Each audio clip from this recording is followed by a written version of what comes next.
વિદ્યાર્થી મિત્રો, આજે આપણે ધોરણ 8 એકમ 3 ચતુષ્કોણની સમજ તેમાં સમલંબ, પતંગાકાર અને સમાંતર બાજુ આટલા 3 ચતુષ્કોણના જે પ્રકાર છે તે સમજીશું તથા ઉદાહરણ 3 થી 6 ની પણ સમજૂતી જોઈશું. બરાબર. હવે પહેલાં જ છે સમલંબ ચતુષ્કોણ.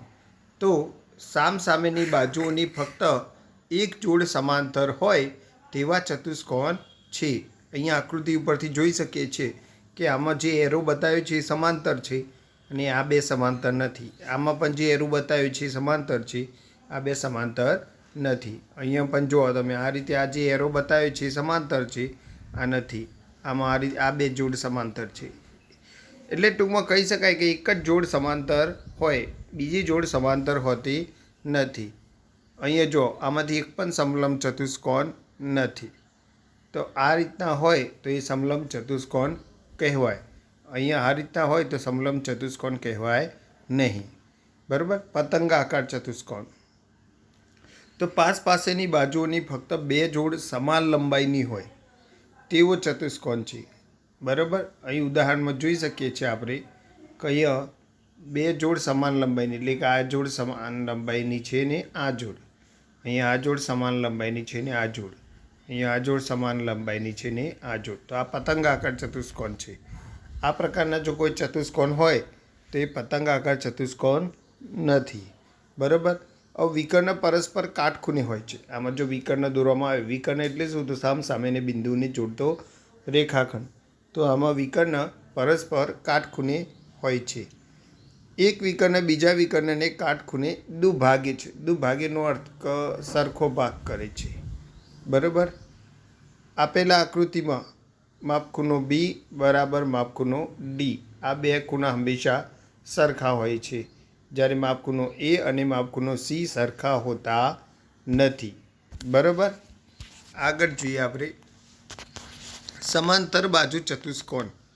તો સામસામેની બાજુની પ્રત્યેક જોડ સમાંતર હોય તેવો ચતુષ્કોણ છે. અહીં આકૃતિમાં આપણે જોઈ શકીએ છીએ કે અહીંયા એ બી સમાંતર સીડી, બરાબર હોય લખેલું છે, એ બી સમાંતર ડીસી અને એડી સમાંતર બીસી. એવી રીતે આનું અહીં લખેલું છે કે ક્યુપી સમાંતર એસઆર અને ક્યુએસ સમાંતર પીઆર, અને આનું અહીંયા છે કે એલએમ સમાંતર ઓએન અને એલઓ સમાંતર એમએન. બરાબર. અહીંયા જો આ રીતનું કોઈ હોય તો એ સમાંતર બાજુ ચતુષ્કોણ નથી. આમાં એક જ જોડ સમાંતર આપી છે, એ બી અને સીડી. તો આગળ જે જોયો હતો એને સમલંબ ચતુષ્કોણ કહેવાય એ રીતે. બરાબર. આ તો એક પણ નથી.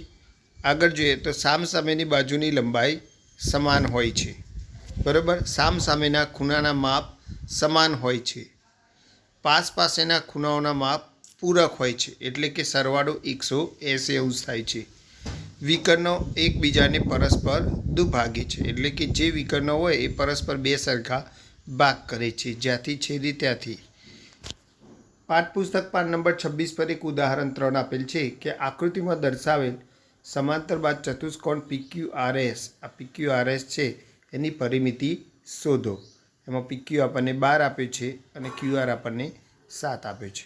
હવે આ સમાંતર બાજુ ચતુષ્કોણ છે એટલે સામસામેની બાજુઓના માપ સરખા હોય. તો PQ 12 સેમી છે તો એની સામેની બાજુ SR પણ 12 સેમી જ થશે, એટલે PQ બરાબર SR બરાબર 12 સેમી. એ રીતે અહીંયા QR 7 સેમી છે તો એની સામેની બાજુ PS પણ 7 સેમી જ થશે, એટલે PS બરાબર QR બરાબર 7 સેમી. તો ચતુષ્કોણ PQRSની પરિમિતિ બરાબર જોઈએ તો PQ વત્તા QR વત્તા RS વત્તા SP. બરાબર. હવે આપણે એમાં માપ જોઈએ તો PQનું માપ કેટલું છે? 12 સેમી.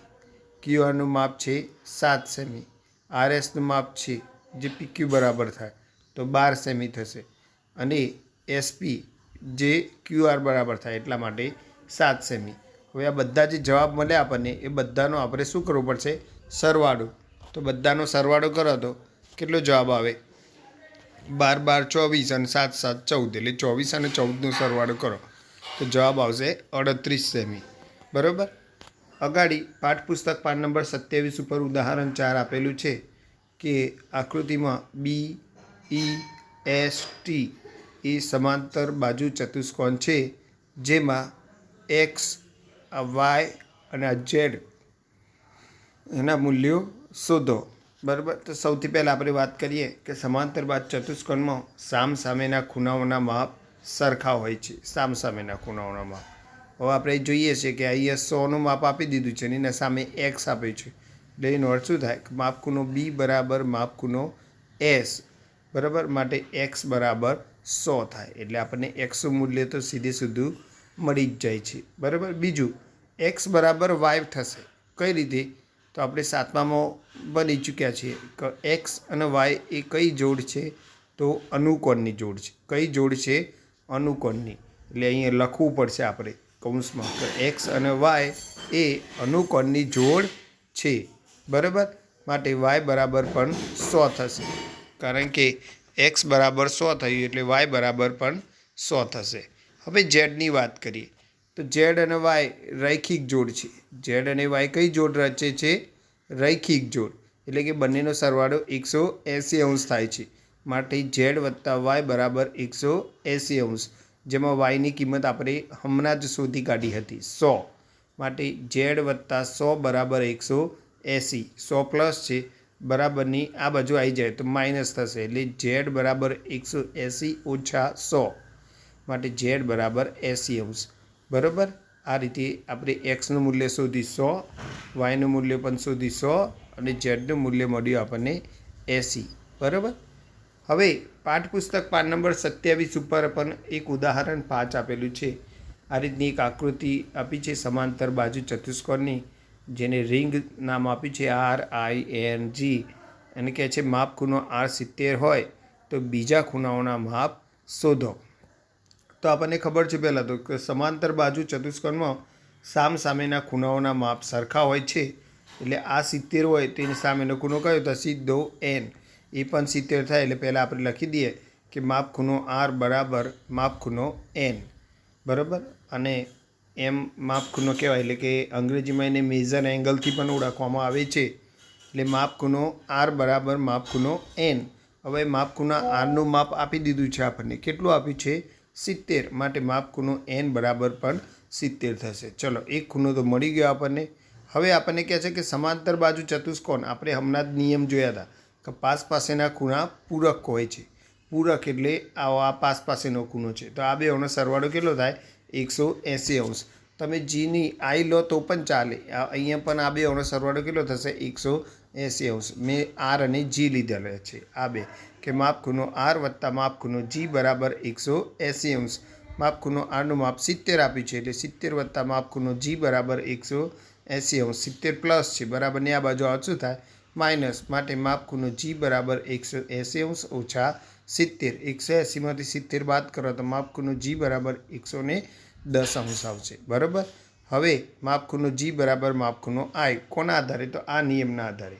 સામસામેના ખૂણાઓના માપ સરખા હોય છે. માટે માપ ખૂણો G બરાબર માપ ખૂણો I. માટે માપ ખૂણો I બરાબર પણ 110° થશે. ઓકે. હવે પાઠ્યપુસ્તક પાન નંબર 28 ઉપર ઉદાહરણ 6 આપેલું છે કે આ રીતની એક આકૃતિ છે HELP. હેલ્પ એ સમાંતર બાજુ ચતુષ્કોણ છે અને અહીં OE બરાબર 4 આપેલું છે. તો HL એટલે કે H થી L આખો, PE P થી E કરતાં 5 વધારે છે તો OH શોધો. બરાબર. હવે આપણને ખબર છે કે OE બરાબર 4 છે. OE બરાબર કેટલા આપ્યા છે? 4. તો PE કેટલા થશે? તો PE બરાબર આપણને ખબર છે કે સમાંતર બાજુ ચતુષ્કોણમાં જે પણ માપ હોય એ અડધું થાય છે. બરાબર. તો PE બરાબર ડબલ થશે. એટલે કે OEના ડબલ. એટલે મેં 2 લખ્યા છે પણ OE કેટલા? તો 4. તો PE બરાબર 4 દુ 8 થશે. બરાબર. ખબર પડી તમને? આ OE છે 2 વખત થશે PEમાં. એટલે 4 અને અહીંયા પણ 4 આવે તો 2 વખત લેવાના આપણે. અને 4 દુ 8 થશે. હવે HL એ PE કરતાં 5 વધારે છે એવું કીધું છે આપણને. બરાબર. HL એ PE કરતાં 5 વધારે છે. તો HL બરાબર શું થશે? PE વત્તા 5. માટે PE કેટલા મળેલા છે આપણને? 8. તો 8 વત્તા 5 બરાબર 13. માટે HL કેટલા થશે? 13. બરાબર. હવે આપણે OH શોધવાના કીધા છે અહીંયા છેલ્લે OH શોધો. તો OH બરાબર શું થાય? તો HLના અડધા. જેમ આપણે PE શોધવા માટે OEના ડબલ કર્યા હતા, તો PE OE કેટલા થાય? તો એ Pના અડધા. એમ HL માપ છે આપણા જોડે, તો OH શોધવું છે, તો HLના કેટલા થશે? અડધા. બરાબર. તો OH બરાબર 1/13, પણ 13 તો એકી સંખ્યા છે, એને અડધા ના થાય. તો આપણે એને દશાંશ અપૂર્ણાંકમાં જવાબ લખીશું કે 6.5. બરાબર. ઓકે. તો વિદ્યાર્થી મિત્રો, તમને સમજ પડી હશે, અને વિડીયો જોવા બદલ ખૂબ ખૂબ આભાર. અને જો વિડીયો ગમે હોય તો શેર, સબસ્ક્રાઈબ અને લાઈક કરજો. અને આ એકમના તમામ વિડીયો ડિસ્ક્રિપ્શનમાં લિંક દ્વારા મૂકેલા છે. Okay, good bye.